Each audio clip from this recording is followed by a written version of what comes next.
Já está gravando? Então, o primeiro pedido de destaque é o número MP 430723, 0000-575-2023, número SEI 290001, 0020-322-2023, dígito 28.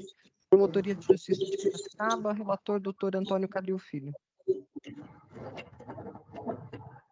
Muito obrigado, doutora Tatiana. Então, com a palavra, o eminente relator, doutor Antônio Calil Filho. Por gentileza, doutor Calil. Muito obrigado pela concessão da palavra. Eu tentei abrir a câmera aqui, não consegui. Esse é um caso que eu pedi destaque, porque é um caso que foge um pouco ao que a gente vai ver aqui no Conselho Superior. Então, eu vou pedir licença para ler o meu voto. Trata-se de recurso tempestivamente manejado por Marco Antônio Rosa Ferreira contra indeferimento de representação, na qual alegava que o vereador Fabrício José Raetes Polese, de Piracicaba, abre aspas, realizou diversas manifestações públicas com reuniões de pessoas, desfile em carro de som, trio elétrico nas vias públicas, transmissão online pelas redes sociais e postagem nas mídias sociais, participando ativamente de chamamento para obstrução de rodovias e atingindo quantidade indefinida de cidadãos através de filmes, fotografias e chamamentos defendendo a intervenção militar no STF e anulação da eleição a presidente da República, sob a alegação de suposta fraude, fecha aspas. A notícia ainda é de que o vereador Fabrício, em suas redes sociais, teria praticado crime contra as instituições democráticas. Diante disso, o recorrente, com base em tais fatos, requereu à Câmara Municipal de Piracicaba que desse início ao procedimento de cassação do referido vereador por crime de responsabilidade, Decreto-Lei 201/67. Mas seu pleito foi indeferido pelo então presidente daquela casa, vereador Gilmar Rota, sem ser levado ao plenário, que seria também inadmissível. Pretende assim a reforma do decisório para que sejam tomadas providências em relação ao vereador Fabrício José Raetes Polese e também ao presidente da Câmara, vereador Gilmar Rota, este último por prevaricação. Houve decisão de sustentação do ato por parte do doutor Luciano Gomes de Queiroz Coutinho, digníssimo promotor de justiça oficiante. Estes, em resumo, os fatos. O recurso é tempestivo, mas não comporta provimento. É que, como analisado na promoção de arquivamento julgado, inexistem, nos casos, elementos de prova de eventual ato lesivo ao patrimônio público a ensejar a instauração de inquérito civil. Conforme ressaltado na manifestação hora guerreada, não há elementos que indiquem que a suposta participação do referido vereador Fabrício em manifestações de cunho político ou publicações de críticas feitas em suas redes sociais teriam se dado com prejuízo ao exercício de suas funções ou da administração pública.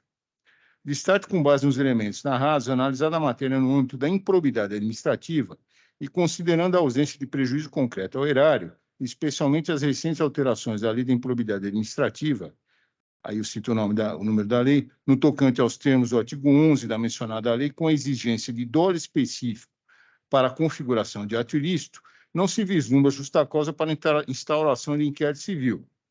Cumpre ressaltar que o então presidente da Câmara Municipal de Piracicaba esclareceu que, apesar de serem controvertidas e impróprias as manifestações de seu colega Fabrício, justificava-se o não encaminhamento do pedido de cassação por quebra de decoro, já que é alicerçado em parecer jurídico da assessoria daquela casa, na forma explicitada na resposta endereçada ao Ministério Público, entendendo, ao final, não haver justa causa para dar seguimento ao pleito. Assim, ao que consta, foi observado o respeito ao regulamento interno do Poder Legislativo, não ensejando a intervenção ministerial em decisão política daquela Câmara Municipal. Nesse sentido, precedentes do Egregiado Conselho Superior. Aqui eu cito um precedente em que o relator é o doutor Oscar Merim, que diz o seguinte: representação noticiando irregularidades no procedimento de votação da Câmara Municipal de Pitangueiras para abertura de comissão processante face de vereadores que são réus em ação civil pública por atos de improbidade administrativa promovida pelo Ministério Público. Autos tais, notícia de ilegalidade em procedimentos adotados em sessão da Casa de Leis, questões afetas ao regulamento interno do Poder Legislativo, interna corporis, sem evidências suficientes que justifiquem intervenção ministerial até aqui. Assuntos que estão sendo submetidos à votação do plenário da Casa, sem indicativos de fraude ou má-fé por parte dos vereadores. Contexto fático probatório que afasta até aqui a prática de ato de improbidade administrativa a ser combatido. Desnecessidade de intervenção do Ministério Público nesse momento, indeferimento mantido por seus próprios fundamentos, homologação sem prejuízo da possibilidade de continuidade das investigações na hipótese de superveniência de novos elementos. Esse julgamento é de 17 de outubro de 2020, o relator, doutor Oscar Merim, grifo nosso.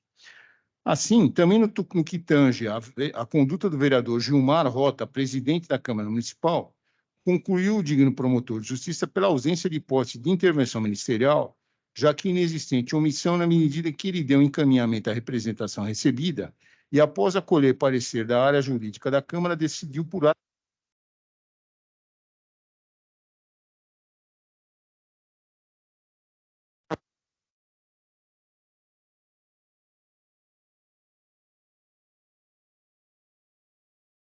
Eu não estou conseguindo ouvir. Deu problema no som aí.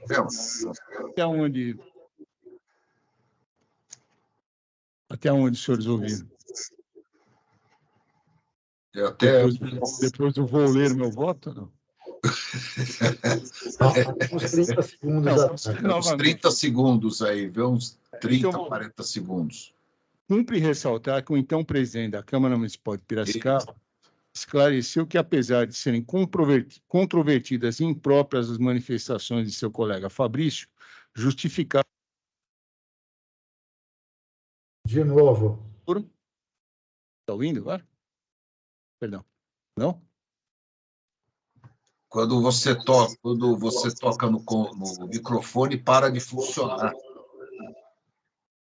Ouvindo? Sim. Sim.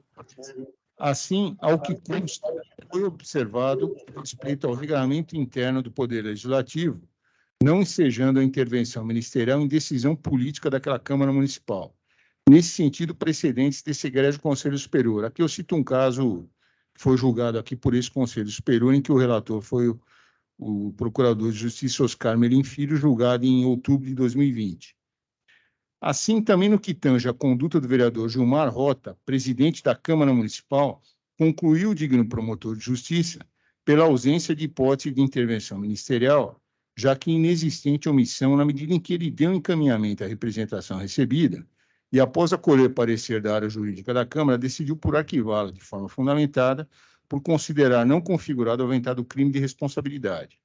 O ilustre promotor de justiça oficiante analisou os documentos e informações juntadas aos autos, especificando de forma fundamentada os motivos pelos quais não vislumbrou hipótese de intervenção do Ministério Público, por hora, na área do patrimônio público. Tal conclusão, por guardar relação com o conjunto investigatório produzido, não merece, portanto, reparo. Em resumo, o contexto fático probatório não evidenciou o cometimento de atos que justifiquem ou autorizem a instauração de inquérito civil público por ato de improbidade administrativa em relação aos representados. Diante disso, o voto é no sentido da homologação da promoção de arquivamento por seus próprios fundamentos, sem prejuízo da possibilidade de reabertura das investigações na hipótese de surgimento de novos elementos de informação. Então, esse é o voto. Muito obrigado, doutor Antônio Calil Filho. Eu indago se alguém deseja se manifestar ou se já podemos passar à votação. Eu gostaria apenas de parabenizar o eminente relator, doutor Antônio Calil, pelo excelente, substancioso voto. Acompanho. Muito obrigado. Mais alguém? Eu também, na mesma linha do doutor Saad, gostaria de cumprimentar o doutor Calil e acompanho o brilhante voto. Muito obrigado. Mais alguém? Eu também gostaria de endossar as palavras do doutor Sádio Maslum, do doutor Jurandir Norberto Marsuri, e parabenizar o doutor Antônio Calil Filho, realmente pela excelência do voto, trazendo um assunto realmente diferente, interessante, e realmente a sua manifestação realmente foi perfeita, impecável. Então, acho que por unanimidade de votos foi aprovado o voto do eminente relator, doutor Antônio Calil Filho. Doutora Tatiana, próximo item. Os próximos dois casos, doutor João, são sigilosos, então os senhores têm que mudar para o outro link sigiloso. Perfeito, perfeito. Vamos mudar, então, para o Doutor João, se o senhor quiser anunciar que os demais casos já foram votados, que contam... perfeito.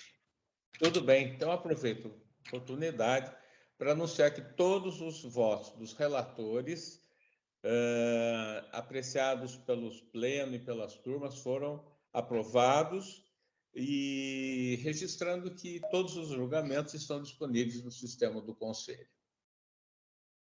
Então, podemos passar agora ao próximo link. Pois não.